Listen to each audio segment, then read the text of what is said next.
বিএনপিকে চাপে রাখতেই কি আওয়ামী লীগ নিষিদ্ধ?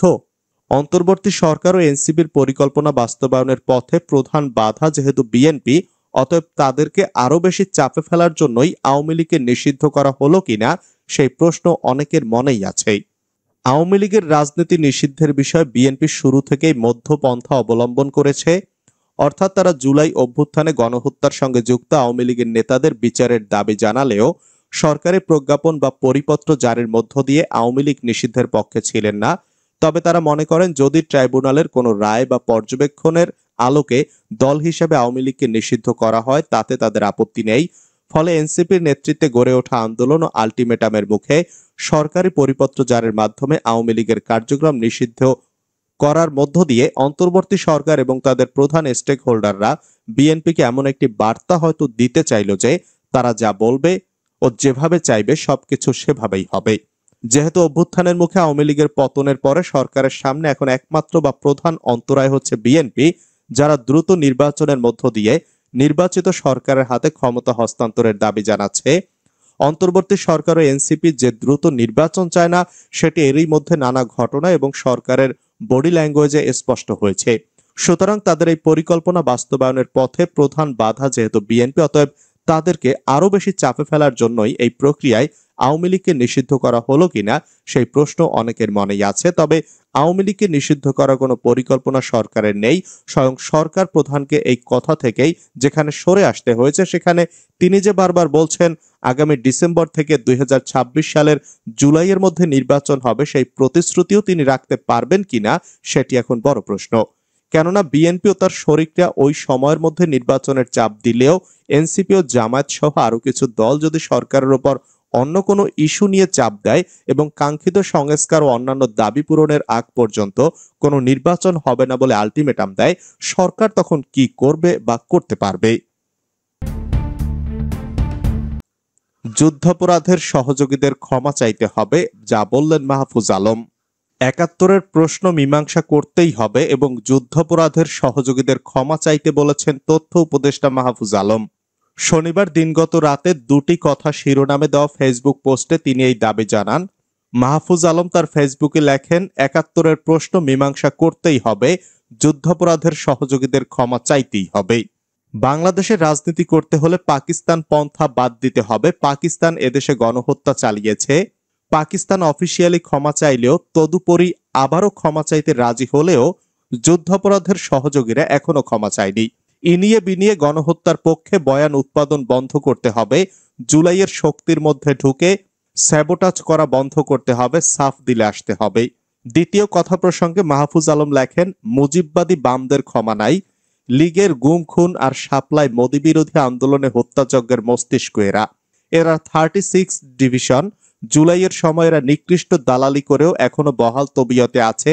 আজ পর্যন্ত মুজিববাদী বামেরা কালচারালি ও ইন্টেলেকচুয়ালি জুলাইয়ের সাথে গাদ্দারি করে যাচ্ছে।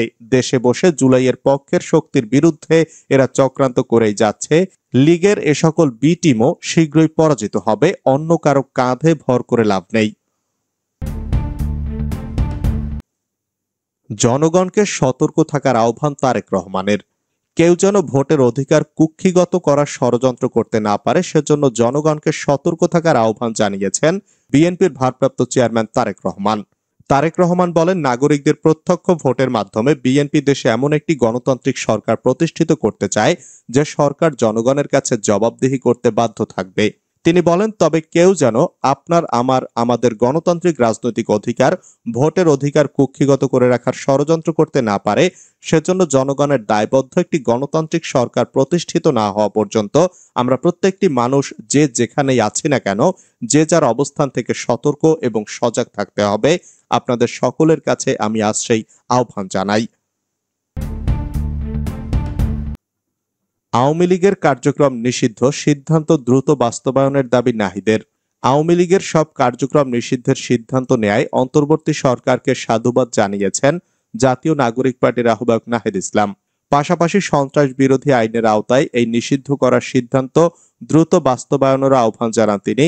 শনিবার রাতে সরকারের সিদ্ধান্ত জানানোর পরপরই নিজের ভেরিফাইড ফেসবুক পেজে এক পোস্টে বিপ্লবী ছাত্র ও জনগণকে অভিনন্দন জানান নাহিদ একই সাথে সরকারকে সাধুবাদ জানিয়ে সিদ্ধান্ত দ্রুত বাস্তবায়নের দাবি করেন এনসিপির আহ্বায়ক। নাহিদ বলেন, সারা দেশের ফ্যাসিস্ট গণহত্যাকারীদের চিহ্নিত করে দ্রুত বিচারের আওতায় আনতে হবে। এছাড়াও নির্বাচন কমিশনকে নিষিদ্ধ ঘোষিত আওয়ামী লীগের নিবন্ধন দ্রুত সময়ের মধ্যে বাতিল করতে হবে বলেও দাবি জানান তিনি। এর আগে শনিবার রাতে আন্তর্জাতিক অপরাধ ট্রাইব্যুনালে আওয়ামী লীগ ও এর নেতাদের বিচার কাজ শেষ না হওয়া পর্যন্ত সন্ত্রাস বিরোধী আইনের অধীনে সাইবার স্পেস সহ দলটির যাবতীয় কার্যক্রম নিষিদ্ধ করার সিদ্ধান্ত নেয় সরকার। এ বিষয়ে আইন উপদেষ্টা ডক্টর আসিফ নজরুল বলেন, দেশের নিরাপত্তা সার্বভৌমত্ব রক্ষা, জুলাই আন্দোলনের নেতাকর্মীদের নিরাপত্তা এবং আন্তর্জাতিক অপরাধ ট্রাইব্যুনালের বাদী ও সাক্ষীদের সুরক্ষার স্বার্থে এই সিদ্ধান্ত নেওয়া হয়েছে। তিনি আরো জানান, এ বিষয়ে প্রয়োজনীয় পরিপত্র পরবর্তী কর্মদিবসে প্রকাশ করা হবে। সরকারের এই সিদ্ধান্তের পর হোটেল ইন্টারকন্টিনেন্টাল এবং প্রধান উপদেষ্টার বাসভবন যমুনার সামনে শত শত বিক্ষোভকারী আনন্দ মিছিল করেন। সীমান্তের ২০০ গজের মধ্যে বিএসএফ এর ২ বাংকার নির্মাণ। চাঁপাইনবাবগঞ্জের ভোলাহাট উপজেলার চর ধরমপুর সীমান্তের ২০০ গজের মধ্যে ভারতীয় সীমান্তরক্ষী বাহিনী ২টি বাংকার নির্মাণ করেছে। গত শুক্রবার আন্তর্জাতিক সীমানা মেইন পিলার 201/13 হতে আনুমানিক 500 গজ ভারতের অভ্যন্তরে এবং মেইন পিলার 201/17 হতে আনুমানিক 200 গজ ভিতরে বালুর বস্তা দিয়ে বাংকার দুটি নির্মাণ করা হয়েছে বলে জানিয়েছে বিজিবি। 59 বিজিবি মহানন্দা ব্যাটালিয়ন দায়িত্বপূর্ণ চর ধরমপুর বিওপির বিপরীতে 12 মুচিয়া বিএসএফ ক্যাম্পের আওতাধীন এলাকায় এই বাংকার দুটি নির্মাণ করা হয়েছে। স্থানীয় ইউপি সদস্য মোহাম্মদ সাদিকুল ইসলাম জানান, শুক্রবার জুমার মসজিদে স্থানীয় জনসাধারণকে সীমান্তে না যাওয়ার জন্য বলেছে, তবে বাংকার নির্মাণের বিষয়ে কিছু জানায়নি। গত কয়েকদিনে উত্তেজনাপূর্ণ কিছুই হয়নি। ভারত থেকে অবৈধভাবে ফেরার পথে চাঁপাইনবাবগঞ্জ সীমান্তে 10 বাংলাদেশি গ্রেফতার। কাজের সন্ধানে অবৈধভাবে ভারতে গিয়ে ফেরার সময় চাঁপাইনবাবগঞ্জ সীমান্তে 10 বাংলাদেশিকে গ্রেফতার করেছে বর্ডার গার্ড বাংলাদেশ। গতকাল শনিবার সকালে সদর উপজেলার বকচর সীমান্ত থেকে তাদের গ্রেফতার করা হয়। এ সম্পর্কে আজ রোববার সকাল 9:45টায় বিজিবির 53 ব্যাটালিয়নের অধিনায়ক লেফটেন্যান্ট কর্নেল মনিরুজ্জামান প্রথম আলোকে বলেন, গ্রেফতার ব্যক্তিরা 3 থেকে 4 মাস আগে কাজের সন্ধানে বিভিন্ন সীমান্ত দিয়ে ভারত যান। কাজ শেষে গতকাল সকালে বকচর সীমান্ত দিয়ে অবৈধভাবে বাংলাদেশে প্রবেশের সময় বিজিবি তাদের আটক করে। এদের মধ্যে একজন চাঁপাইনবাবগঞ্জ জেলার বাসিন্দা, বাকি 9 জন দেশের বিভিন্ন জেলার। শিবিরের সাবেক কেন্দ্রীয় সভাপতি ডক্টর ওবায়দুল্লাহ আর নেই। বাংলাদেশ ইসলামী ছাত্র শিবিরের সাবেক কেন্দ্রীয় সভাপতি, লেখক ও গবেষক ডক্টর আজম ওবায়দুল্লাহ মারা গেছেন। ইন্না লিল্লাহি ওয়া ইন্না ইলাইহি রাজিউন। শনিবার দিবাগত রাত 12:50 চট্টগ্রামের একটি বেসরকারি হাসপাতালে তিনি ইন্তেকাল করেন। বিষয়টি নিশ্চিত করে চট্টগ্রাম মহানগর জামায়াতের সেক্রেটারি মোহাম্মদ নুরুল আমিন জানান, রোববার বেলা 11টায় চট্টগ্রাম নগরের প্যারেড ময়দানে তার জানাজা অনুষ্ঠিত হবে।